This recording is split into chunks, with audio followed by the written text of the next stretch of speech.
नमस्कार, स्वागत है आपका एचपी पंचायत टुडे में। इस वीडियो में बात करेंगे हिमाचल कैबिनेट में हुए महत्वपूर्ण फैसलों के बारे में। हजारों पदों को भरने की मिली मंजूरी, अग्निवीरों को मिलेगी नौकरी, परीक्षा एक्ट के अधीन कर्मचारी चयन आयोग, जाने बड़े फैसले। हिमाचल प्रदेश कैबिनेट की बैठक शनिवार को मुख्यमंत्री जयराम ठाकुर की अध्यक्षता में राज्य सचिवालय और शिमला में आयोजित की गई। कैबिनेट बैठक में कई बड़े फैसले लिए गए। कैबिनेट ने राज्य कर एवं आबकारी विभाग में पुलिस कर्मियों के 73 पद सृजित कर भरने की अनुमति प्रदान की, ताकि आबकारी, एनडीपीएस और अन्य नियामक कानूनों को प्रभावी रूप से लागू किया जा सके। इससे न केवल सरकारी राजस्व में बचत होगी, बल्कि नशीली दवाओं के खतरे से निपटने के लिए सरकार की प्रतिबद्धता और मजबूत होगी। राज्य कर एवं आबकारी विभाग में लंबे समय से चली आ रही मांग पूरी हो गई है। दिव्यांग कर्मियों को प्रमोशन में 4% कोटा। कैबिनेट ने प्रदेश सरकार में सेवाएं प्रदान कर रहे बेंचमार्क दिव्यांगता वाले व्यक्तियों को पदोन्नति आधार पर भरे जाने वाले पदों में चतुर्थ श्रेणी से तृतीय श्रेणी, तृतीय श्रेणी से द्वितीय श्रेणी, द्वितीय श्रेणी से प्रथम श्रेणी पद पर पदोन्नति के लिए कुल कैडर क्षमता के रिक्त पदों में 4% आरक्षण प्रदान करने को भी स्वीकृति प्रदान की। कर्मचारी चयन आयोग भर्ती पर बड़ा फैसला। हिमाचल प्रदेश कर्मचारी चयन आयोग हमीरपुर की ओर से परीक्षाओं का स्वतंत्र और निष्पक्ष संचालन सुनिश्चित करने के लिए कैबिनेट ने निर्णय लिया कि कर्मचारी चयन आयोग हमीरपुर की ओर से आयोजित भर्ती परीक्षाओं को विश्वविद्यालय बोर्ड में हिमाचल प्रदेश अनाचार अभ्यास रोकथाम या अन्य निर्दिष्ट परीक्षा अधिनियम 1984 के पूर्व समीक्षा के अधीन लाया जाएगा। जल शक्ति विभाग में 3,970 पैरा वर्कर्सों की होगी भर्ती। कैबिनेट ने जल शक्ति विभाग की पैरा वर्कर नीति के अनुसार राज्य भर में विभाग की योजनाओं के लिए विभाग में 3,970 पैरा वर्कर रखने का निर्णय लिया है। इसमें 1,146 para pump operator, 480 para fitter और 2,344 मल्टीपर्पज वर्कर को मानदेय आधार पर 6 घंटे प्रतिदिन काम पर रखने को स्वीकृति प्रदान की। साथ ही में पंचायत सचिवों के 389 पदों की होगी भर्तियां। पंचायती राज विभाग में पंचायत सचिवों के 389 पदों को कर्मचारी चयन आयोग के माध्यम से अनुबंध आधार पर सीधी भर्ती के माध्यम से भरने की स्वीकृति प्रदान की। इसी के साथ कर्मचारी चयन बोर्ड के माध्यम से अनुबंध आधार पर सीधी भर्ती के माध्यम से पंचायती राज विभाग में तकनीकी सहायकों के 124 नए पद सृजित करने और 40 पदों को भरने की स्वीकृति प्रदान की। अग्निवीरों को मिलेगा रोजगार। कैबिनेट ने निर्णय लिया कि राज्य सरकार केंद्र सरकार की अग्निपथ योजना के तहत भर्ती होने वाले अग्निवीरों को 4 साल बाद रोजगार सुनिश्चित करेगी।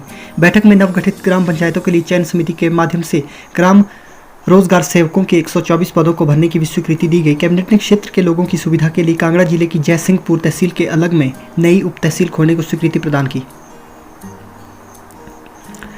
पुनर्विवाह पर मिलेंगे 65,000। कैबिनेट ने हिमाचल प्रदेश विधवा पुनर्विवाह नियम 2013 में संशोधन कर वर्तमान में दंपति को दिए जाने वाले अनुदान को 50,000 रुपये से बढ़ाकर 65,000 रुपये करने को स्वीकृति प्रदान की। कैबिनेट फैसलों की जानकारी देते हुए पंचायती राज मंत्री वीरेंद्र कंवर ने बताया, वन निगम व एचआरटीसी को गारंटी राशि। कैबिनेट ने हिमाचल प्रदेश वन विकास निगम लिमिटेड के पक्ष में राज्य सरकार की गारंटी राशि को 10 करोड़ रुपये से बढ़ाकर 30 करोड़ रुपये करने के लिए अपनी मंजूरी दी। इससे वन निगम का ब्याज दर पर सीसीएल का लाभ उठा सकेगा। इसी तरह हिमाचल पथ परिवहन निगम को वित्तीय वर्ष 2022-23 के लिए 60 करोड़ देने का फैसला लिया गया। विभिन्न छात्रवृत्ति योजनाओं की छात्रवृत्ति दरों को बढ़ाया। कैबिनेट ने विभिन्न छात्रवृत्ति योजनाओं की छात्रवृत्ति दरों को बढ़ाने के लिए अपनी मंजूरी दी। इसके तहत महर्षि वाल्मीकि छात्रवृत्ति योजना, इंदिरा गांधी उत्कृष्ट छात्रवृत्ति योजना, कल्पना चावला छात्रवृत्ति योजना, डॉक्टर अंबेडकर मेधावी छात्रवृत्ति योजना और स्वामी विवेकानंद उत्कृष्ट छात्रवृत्ति योजना के तहत अब 18,000 रुपये प्रतिवर्ष देने का फैसला लिया है। इन विभागों में भरे जाएंगे पद।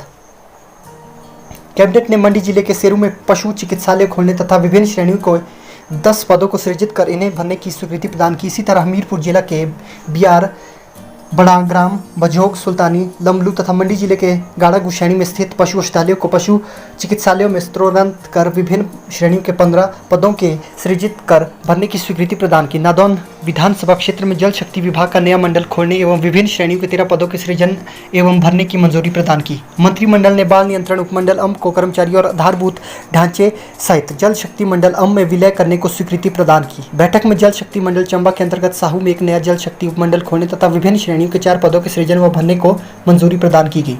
जल शक्ति मंडल भोरंज के पुनर्गठन को स्वीकृति प्रदान की। जल शक्ति उपमंडल करसोग के अंतर्गत काव में नया जल शक्ति अनुभाग खोलने को स्वीकृति प्रदान की गई। ददाहू तहसील के गांव बेछर का बाग में नया राजकीय औद्योगिक प्रशिक्षण संस्थान खोलने तथा विभिन्न श्रेणियों के 13 पदों को सृजित कर भरने को स्वीकृति प्रदान की। जिला सिरमौर के रेणुका विधानसभा क्षेत्र के धरती धार में नया राजकीय औद्योगिक प्रशिक्षण संस्थान खोलने व विभिन्न श्रेणियों के 14 पदों को सृजित कर भरने को स्वीकृति प्रदान की। आईटी शिक्षकों का मानदेय बढ़ा, स्कूल अपग्रेड। विभिन्न सरकारी स्कूलों में आउटसोर्स आधार पर नियुक्त आईटी शिक्षकों के मानदेय में 1 अप्रैल 2022 से 1,000 रुपये प्रतिमाह की वृद्धि करने को स्वीकृति प्रदान की। इसके अलावा बड़ी संख्या में स्कूलों अपग्रेड व विभिन्न संकायों की कक्षाएं शुरू करने का फैसला लिया गया। साथ ही स्कूलों में 100 से ज्यादा पद भरने का फैसला लिया।